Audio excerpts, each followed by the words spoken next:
Praise the Lord. प्रभु आप सभी को बड़ी आशीष दे। और हमने पिछले वीडियो में हमने उपवास के बारे में बात की थी और पुराने नियम में से हमने देखा था कि कैसे पुराने संतों ने उपवास किया, कैसे इज़राइली एक साथ मिलकर उपवास किया करते थे। जब शत्रु उनके सामने होता था या कोई संकट उनके सामने होता था या वो गुनाह में पड़ जाते थे, तो अलग-अलग रीति से मंडली या व्यक्तिगत रीति से लोग फास्टिंग किया करते थे। और उसके हमने देखा था कि कुछ-कुछ लोग 1 दिन का फास्टिंग कर रहे हैं, कोई 3 दिन कर रहा है, कोई 7 दिन कर रहा है। तो ऐसे अलग-अलग तरीके से अलग-अलग समयों में और अलग-अलग कारणों से लोगों ने वो उपवास प्रार्थना ओल्ड टेस्टामेंट में किया। आप इसको ओल्ड टेस्टामेंट को पढ़ सकते हैं, कई सारे रेफरेंसेस हमके उसमें से मिल जाएँगे। अब हम लोग थोड़ा-सा आज हम नए टेस्टामेंट में देखेंगे कि कहाँ-कहाँ पर फास्टिंग के बारे में बताया गया है या क्या रेफरेंसेस फास्टिंग के हमें नए नियम में मिलते हैं। और उसके साथ ही हम लोग ब्रदर ब्रानम के कुछ कोटेशंस में से देखेंगे कि फास्टिंग के बारे में भाई ने क्या कहा है अपने संदेशों में। कुछ थोड़े से कोटेशंस हम लोग देखेंगे। तो आइए हम लोग नए नियम में जाते हैं।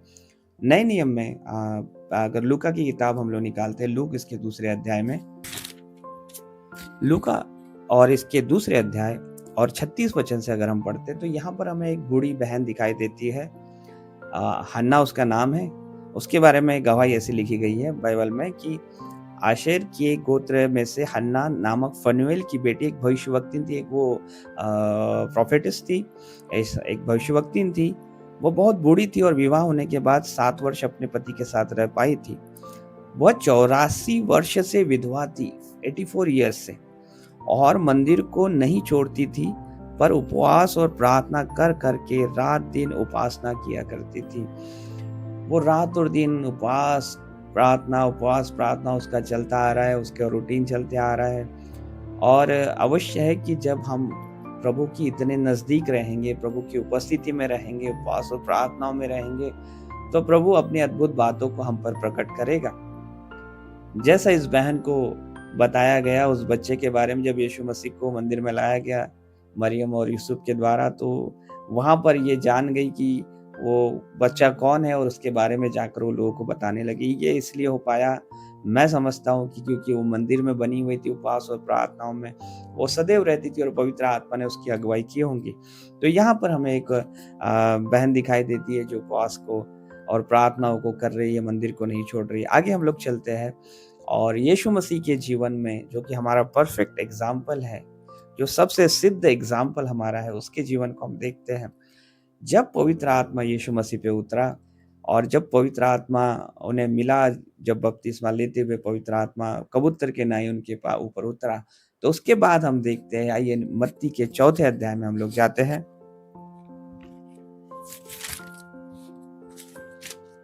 मत्ती के 4थे अध्याय में पहला वचन इस प्रकार कहता है, तब आत्मा यीशु को जंगल में ले गया ताकि इब्लीस से उसकी परीक्षा हो। तब आत्मा यीशु को ले गया। जब भी इस बात को बताता है अपने संदेशों में कि ये पवित्र आत्मा होता है जो हमें उपवास में लेकर जाता है। यीशु मसीह को आत्मा ही जंगल में ले गया कि इब्लीस से उसकी परीक्षा हो, और 40 दिन और 40 रात निराहार रहा, तब उसे भूख लगी। और ये हमें, जैसा पिछले वीडियो में मैंने कहा था, कि ये एक बड़ा ही जबरदस्त रीति का ये उपवास है। ये ऐसा उपवास नहीं है जो लोग 40 दिन और 40 रात इस समय उपवास करते हैं मसीह लोग, लेकिन ये आत्मा की अगुवाई में किया जाने वाला उपवास है, क्योंकि ये ही ऐसा ही उपवास मोसेस ने किया था, जो वो परमेश्वर की उपस्थिति में था। और यीशु मसीह को आत्मा लेकर गया, हमें भी आत्मा लेकर जाता है उपवास और प्रार्थनाओं में। और जब हम उपस्थिति में रहते हैं, प्रभु के चर्च में रहते हैं, प्रार्थनाओं में रहते हैं, वचनों में रहते हैं, तो प्रभु का आत्मा हमें बोलता है, हमें कहता है कि जाओ उपवास करो, एक समय मेरे लिए निकालो। एक दिन का ही भले समय निकालो, लेकिन समय प्रभु के लिए हम निकालें। तो यहाँ पर यीशु मसीह 40 दिन 40 रात उपवास कर रहे हैं, निराहार है, और उसके बाद में वचन कहता है उन्हें भूख लगी। आगे चलते हैं हम लोग मत्ती के 6वें अध्याय में। अब उपवास तो हम कर रहे हैं, लेकिन उपवास करते समय हमें किन बातों का ध्यान रखना चाहिए, उस वचन में 6वें अध्याय में हमें यीशु मसीह सिखाते हैं। 6वें अध्याय के 16 वचन में इस प्रकार कहा है मत्ती में, जब तुम उपवास करो तो कपटियों के समान तुम्हारे मुंह पर उदासी न छाए रहे। हम लोग ऐसे उदास न बने रहें कि आज उपवास है, हमने खाना नहीं खाया है, ऐसे हम ना करें। क्योंकि वे अपना मुँह बनाए रहते ताकि लोग उन्हें उपवास से जाने। बहुत से लोग होते हैं जो धार्मिकता को दिखाने की कोशिश करते हैं। उपवास करेंगे तो वो लोगों को बताएँगे कि हम उपवास में हैं। अगर प्रार्थनाएँ कर रहे हैं तो लोगों को बताएँ कि हम प्रार्थनाएँ करते हैं, हम बहुत प्रार्थना करते हैं, हम बहुत वचन पढ़ते हैं। ये दिखावटी जीवन हो गया, लेकिन जो सच्चा मसीह जीवन होता है, वो सीक्रेट में होता है, वो अंदरूनी वो कमरे में होता है, जहाँ पर सिर्फ़ परमेश्वर देखता है। तो ये उपवास के बारे में भी वचन इसी प्रकार बता रहा है कि मैं तुमसे सच-सच कहता हूँ कि वे अपना प्रतिफल पा चुके जो लोग दिखावटी काम कर रहे हैं, उसके बारे में यीशु मसीह कह रहे हैं। परंतु जब तू उपवास करे, तो अपने सिर पर तेल मल और मुँह धो, ताकि लोग नहीं परंतु तेरा पिता जो गुप्त में है तुझे उपवासी जाने। सीक्रेट में हमें जब प्रार्थना के बारे में इसी के ऊपर यीशु मसीह सिखाते हैं, तो वहाँ पर भी इसी बात को यीशु मसीह कहते हैं कि जो सीक्रेट में, जो गुप्त में है, तुम जाकर प्रार्थना करो, ताकि गुप्त में परमेश्वर तुम्हें देखेगा और तुम्हें प्रतिफल देगा। उपवास के बारे में जब कह रहे हैं, तो उसके बारे में भी इसी प्रकार कह रहे हैं कि तुझे इस दशा में तेरा पिता जो गुप्त में देखता है, तुझे प्रतिफल देगा। लोगों को दिखाने के लिए नहीं, लेकिन हम उपवास सच्चे मन से और परमेश्वर के सामने करें। हो सकता है कलीसिया ना जाने कि आप उपवास कर रहे हैं, या कोई ना जाने आप उपवास कर रहे हैं। लेकिन जब आप फास्टिंग करते हो, तो परमेश्वर जानता है कि आप फास्टिंग कर रहे हो और उसका प्रतिफल वो हमें देता है। आगे चलते हैं हम लोग। और यूहन्ना के चेले थे, उन्होंने उपवास के बारे में यीशु मसीह से कुछ प्रश्न किए। तो मत्ती के 9वें अध्याय में आते हैं और इसके 14 वचन से मैं पढ़ता हूँ। यहाँ पर लिखा है, तब यूहन्ना के चेलों ने उसके पास आकर कहा, क्या कारण है कि हम और फरीसी इतना उपवास करते हैं, पर तेरे चेले उपवास नहीं करते? यीशु ने उनसे कहा, क्या बाराती जब तक दूल्हा उनके साथ है शोक कर सकते हैं? पर वे दिन आएंगे जब दूल्हा उनसे अलग किया जाएगा, उस समय वे उपवास करेंगे। तो यीशु मसीह यहाँ पर बता रहे हैं, उस समय के बारे में बता रहे हैं जब चेले उपवास करेंगे, जब यीशु मसीह ले लिए जाएंगे। अभी तो यीशु मसीह साथ में है, पूरा काम हो रहा है, सब कुछ चल रहा है, लेकिन एक समय ऐसा आएगा जब यीशु मसीह ले लिया जाएगा। उसके बाद में चेले उपवास करेंगे, तो हम भी उसके चेले हैं, तो हमें भी उपवास करना है। और ये वचन में हमें प्रभु सिखा रहा है कि जब यीशु दूल्हा चला जाएगा, तो उसके लोग जो है वो उपवास करेंगे। तो हमें उपवास में रहना है, उपवास करना है। बाकी सारी बातें जो हम लोग करते हैं, विश्वास करना है, वचन में चलना है, ये सब कुछ हमें करते रहना है, फेलोशिप अटेंड करना है। उसके साथ में अगर उपवास को हम जोड़ देते हैं, फास्टिंग और प्रेयर को हम जोड़ देते हैं, तो मैं समझता हूँ ये चीज़ हमें और आत्मा में ऊपर लेकर जाएगा और आत्मिक जीवन हमारा ये बढ़ाएगा। तो यही चीज़ हम लोग मरकुस में देख सकते हैं, दूसरे अध्याय में यही चीज़ लूका में देख सकते हैं कि यूहन्ना के चेले प्रभु से प्रश्न कर रहे हैं और प्रभु ने यही उत्तर उन्हें वहाँ पर दिया है। अब आगे चलते हैं और हम ये देखते हैं कि जब फास्टिंग को प्रार्थना के साथ, उपवास को प्रार्थना के साथ जोड़ा जाता है, और याद रखिए उपवास और प्रार्थना साथ-साथ चलते हैं।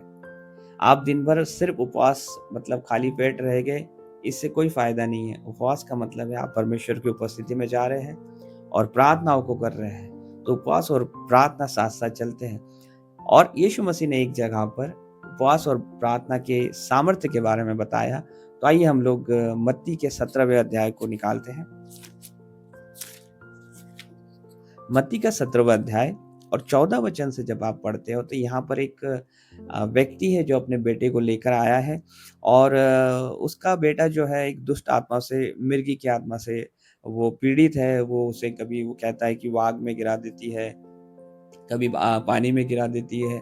और यीशु मसीह के पास आकर वो यीशु मसीह को कहता है कि मैं तेरे चेलों के पास इन्हें लेकर आया, पर वो इसे निकाल नहीं सके। तो प्रभु उन्हें डाँटते, अविश्वासियों मैं कब तक तुम्हारे साथ में रहूँगा।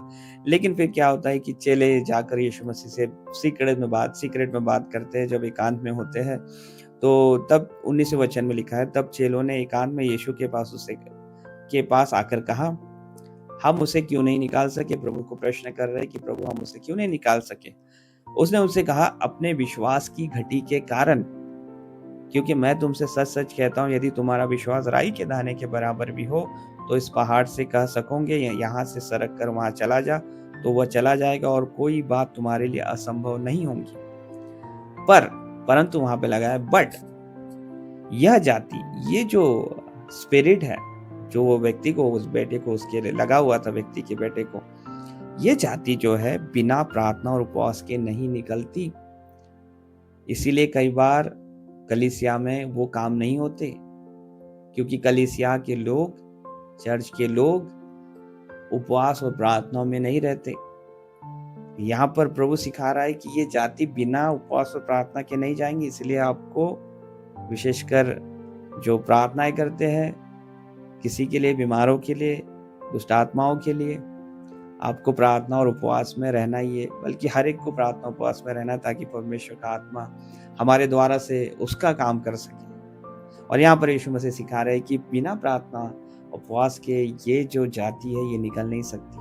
इस यही बात हम लोग आगे देख सकते हैं, मरकुस में देख सकते हैं, वही बात प्रभु सिखाता है। आगे हम लोग चलते हैं और कुछ और वचनों को देखते हैं उपवास के बारे में, जो नए नियम में हमें दिखाई देती है। जब हम प्रेरितों के काम में जाते हैं तो हम यहाँ पर अंताकिया का एक चर्च है, और प्रेरितों के काम 13वें अध्याय को हम लोग निकालेंगे। प्रेरितों के काम 13वां अध्याय, यहाँ पर इस प्रकार लिखा हुआ है पहले वचन से, अंताकिया की कलीसिया में कई भविष्यवक्ता और उपदेशक थे, जैसे बरनबास और शमौन जो निगर कहलाता है। ठीक है, मैं दूसरे वचन से पढ़ता हूँ। जब वे उपवास सहित प्रभु की उपासना कर रहे थे, तो ये अंताकिया की कलीसिया फास्टिंग और प्रेयर में है और वर्शिप कर रहे हैं। वहां लिखा हुआ है, जब वो उपासना कर रहे थे तो पवित्र आत्मा ने कहा। तो जब वो उपवास कर रहे हैं और वर्शिप कर रहे हैं, आराधना कर रहे हैं, तो पवित्र आत्मा उनके बीच में आ गया। जब हम एकदम सच्चे मन से वर्शिप करते हैं, आराधना करते हैं, उपवास करते हैं कलीसिया एक साथ मिलकर, तो प्रभु का आत्मा, जैसे पुराने समय हम देखते थे कि यहोशापात के समय में देखते, जब यहोशापात डर गया, पूरे लोग उपवास करने लगे, तो परमेश्वर ने वहां पे उसका एक भविष्यवक्ता भेजा जो उसको, उन लोगों को उसका संदेश दे। यहाँ पर हम देखते हैं कलीसिया प्रार्थना कर रही है और पवित्र आत्मा किसी भाई के द्वारा जो गिफ्टेड है उसके द्वारा से बात कर रहा है, और आगे कहता है कि मेरे लिए बरनबास और शाऊल को उस काम के लिए अलग करो जिसके लिए मैंने उन्हें बुलाया है। तो परमेश्वर सीधा बात कर रहा है। तो क्या वो परमेश्वर जो पहले 2000 साल पहले बात करता था, आज कलीसियाओं में बात नहीं कर सकता? आज भी बात कर सकता है। आज भी हमें निर्देश दे सकता है कि हमें क्या करना है, बशर्ते कलीसिया उसी अगुवाई में चले जिस अगुवाई में पहले के संत चलते थे, और उसी प्रकार से हम अपने परमेश्वर की आराधना उपासना करें, उस प्रकार से हम चले, तो हमारे बीच में भी प्रभु काम करेगा और हमें निर्देशित करेगा कि हमें क्या करना चाहिए। आगे चलते हैं, गलातियों की भी कलीसिया थी, उसमें भी इसी प्रेरितों के काम में 14वें अध्याय में पढ़ते हैं। प्रेरितों का काम 14 अध्याय और इसका 23 वचन, यहाँ पे पौलुस और बरनबास है, वो घूम रहे हैं और कलीसिया को स्थिर कर रहे हैं। और 23 वचन में इस प्रकार लिखा हुआ है कि और उन्होंने हर एक कलीसिया में उनके लिए प्राचीन ठहराए और उपवास सहित प्रार्थना करके उन्हें प्रभु के हाथ सौंपा जिस पर उन्होंने विश्वास किया था। तो ये जो भी काम कर रहे हैं, एल्डर्स को नियुक्त कर रहे हैं या और कुछ काम कर रहे हैं, तो ये उपवास और प्रार्थना के साथ कर रहे हैं। तो जो भी हम काम कलीसिया में करते हैं, फास्टिंग और प्रेयर के साथ करते हैं, तो ये और अधिक इफेक्टिव होता है। हम लोग आगे चलते हैं, और अगर आप कॉर्नेलियस के बारे में देखेंगे, प्रेरितों का काम 10वें अध्याय में 30 और 31 वचन इंग्लिश में जब आप पढ़ते, तो वहाँ पे कॉर्नेलियस बोलता है कि मैं फास्टिंग कर रहा था। हिंदी में प्रार्थना लिखा है, लेकिन इंग्लिश में केजीवी में लिखा हुआ है कि वो फास्टिंग कर रहा था। और जब उपवास और वो प्रार्थना वो कर रहा था, तो हम देखते हैं कि एक स्वर्गदूत उसके पास में आया, और उसके बाद में वो सारा वृत्तांत हमें मालूम है। तो उपवास जो है हमें पुराने नियम में दिखाई देता है, हमें नए नियम में दिखाई देता है, और ये पता चलता है कि ये कलीसिया के लिए एक बहुत ही अच्छा वेपन है, फास्टिंग और प्रेयर, जो हमें शैतान की बातों पर विजय दिला सकता है। कई बातों पर हम जिस पर ओवरकम नहीं हो पाते, वो चीज़ों पर हमें ओवरकम करने के लिए ये सामर्थ्य दे सकता है। तो प्रभु हमें उपवास में बढ़ाए, फास्टिंग में बढ़ाए। आइए हम लोग कुछ कोटेशन को पढ़ते हैं जो भाई ब्रानम ने अपने संदेशों में कहा है। कुछ कोटेशंस को हम देखते हैं। मैंने कुछ संदेशों में से कुछ कोटेशन निकाले हैं, थोड़े थोड़े हम लोग उसको पढ़ लेंगे, ताकि हम लोग हमें पता चले कि नबी ने फास्टिंग के बारे में क्या क्या कहा है। इनर वेल या अंदर वाला, जो सबसे अंदर वाला पर्दा, जो इस संदेश में नबी कहता है एक जगह पे, आई बिलीव इन फास्टिंग, मैं विश्वास करता हूँ उपवास पर, सर्टेनली, निश्चित रूप से, but when you fast you don't hunger. तो नबी यहाँ पर कहता है कि जब आप उपवास करते हैं आपको भूख नहीं लगती। Jesus after he had got through the fasting, जब यीशु मसीह का उपवास पूरा हुआ, the Bible said he was hungry. तो जैसा हमने वचन में पढ़ा था कि बाइबल कहती है कि उसे फिर भूख लगी।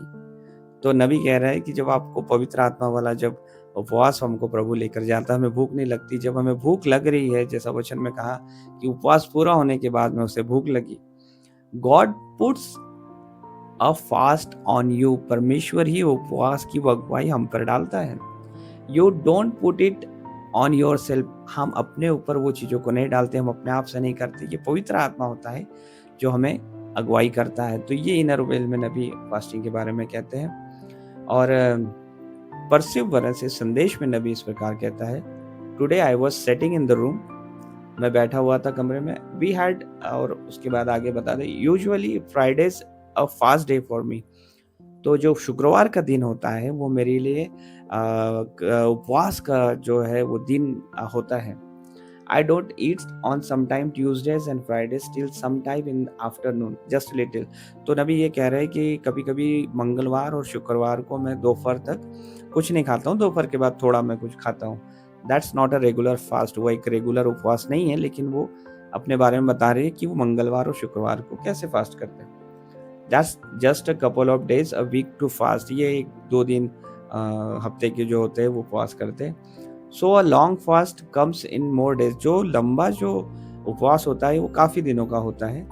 When the Lord puts it upon you, जब परमेश्वर ये उपवास की बात आपके ऊपर डालता है और आपको अगुवाई देता है। But that just in respect and honour of God's great memorial to us, the fasting a command. तो ये हम लोग सिर्फ परमेश्वर के आदर में और सम्मान में चीज को करते हैं।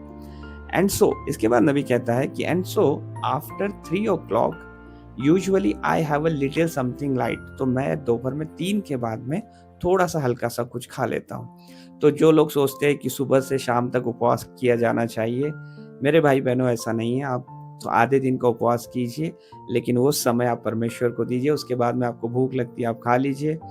आगे समय और आगे के दिनों में आप और जन लंबा रह सकते हो, भूखा आप लंबा रहिए, उस समय प्रभु के साथ रहिए, लेकिन समय प्रभु को दीजिए। तो प्रॉफिट कहते हैं इन दिनों में 3 बजे के बाद में थोड़ा सा कुछ खा लेता है। ये दृढ़ता से लगे रहना इस संदेश में नबी कहता है। उसी प्रकार वाई एक संदेश है, क्यों, ये संदेश में प्रॉफिट कहते हैं, so I had been fasting for about 2 or 3 days, मैं 2 या 3 दिन का उपवास कर रहा था। And I was just going to preach that afternoon, मैं उस दिन दोपहर में प्रचार करने वाला था। I thought well seems like you never want to fast until you are led to fast. तो ऐसा लगता है कि आप जब तक उपवास नहीं करेंगे तब तक, जब तक आपको उसकी अगुवाई ना हो। Then if you get hungry it's time to eat, उसके बाद जब आप उपवास करते हैं और उसको आपको भूख लगती है तो ये समय है कि आप कुछ खा लें। आफ्टरवर्ड जीसस हो, तो वही यीशु मसीह का एग्जाम्पल देते हैं कि जैसे यीशु मसीह को उपवास के बाद भूख लगी। Some of this saying this people fasting and so I am going to fast 40, तो नबी कह रहे हैं, कोई लोग कहते हैं कि मैं 40 दिन का उपवास करने जा रहा हूँ, जैसे हम मसीहत में देखते हैं। And then and the false teeth falling out and losing weight, फिर वो लोग इतने उपवास करते हैं, इतने दुबले हो जाते हैं, उनके जो नकली दांत है वो भी निकल जाते हैं। नबी कहता है my you better stop that, आप इसको रोक दो। You wait till God leads you to do that on those thing, जब तक प्रभु आपको, आप इंतजार करते रहो जब तक प्रभु इसकी अगुवाई आपको ना दे।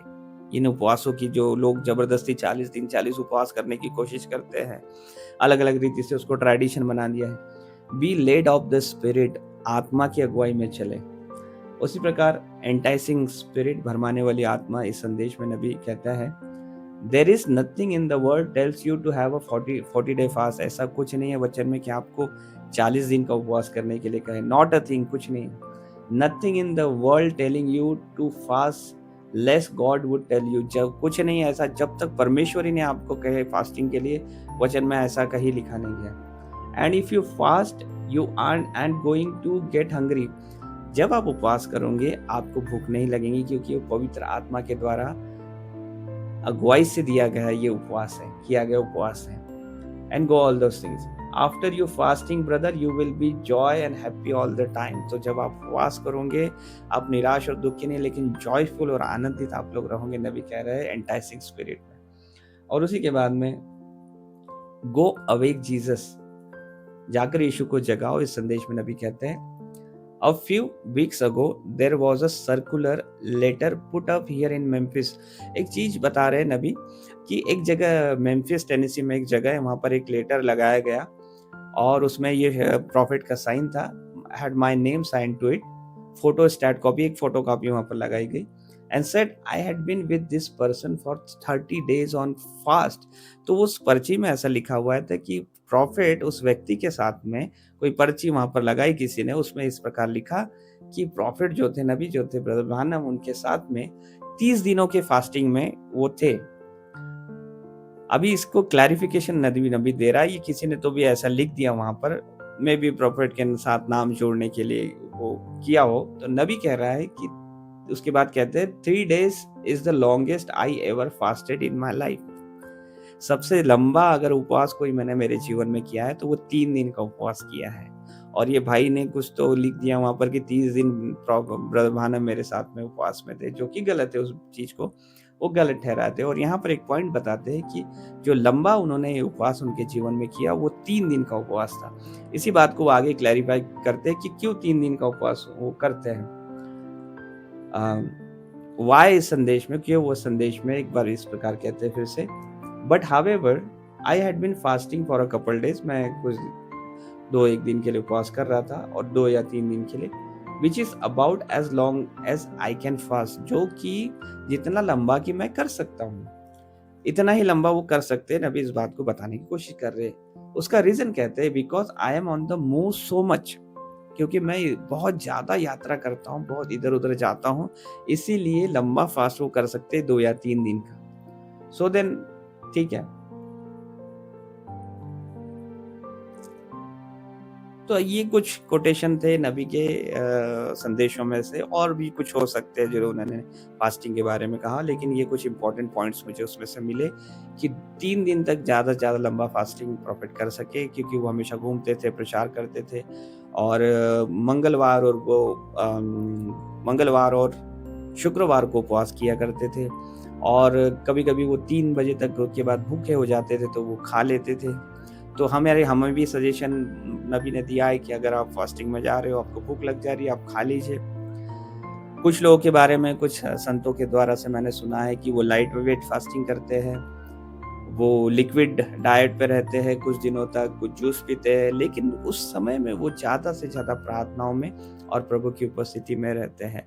तो फास्टिंग का जो कंसेप्ट है ये पवित्र आत्मा की अगुवाई में होता है। कितने दिन करना है, कितने दिन उपवास में रहना है, प्रार्थनाओं में रहना है, ये पवित्र आत्मा हमें अगुवाई देता है। तो हमारे पास बहुत सारे वचन हैं, नबी के बहुत सारे कोटेशंस हैं और इसमें से हम उपवास के सारे बातों को हम क्लियर कर सकते हैं। और इसके अलावा अगर किसी को और कोई क्वेश्चन होगा या कुछ होगा, अगर आप किसी भाई को अगर कुछ जानना चाहते हैं तो आप मुझसे पूछ सकते हैं। अगर मुझे उसका आंसर मिला तो मैं आपको ज़रूर बताऊँगा। आशा करता हूँ कि इन वचनों से और संदेश की इन बातों से हमें उपवास के बारे में थोड़ा जानने का मौका मिला होगा। प्रभु आप सभी को बड़ा आशीष दे। God bless you.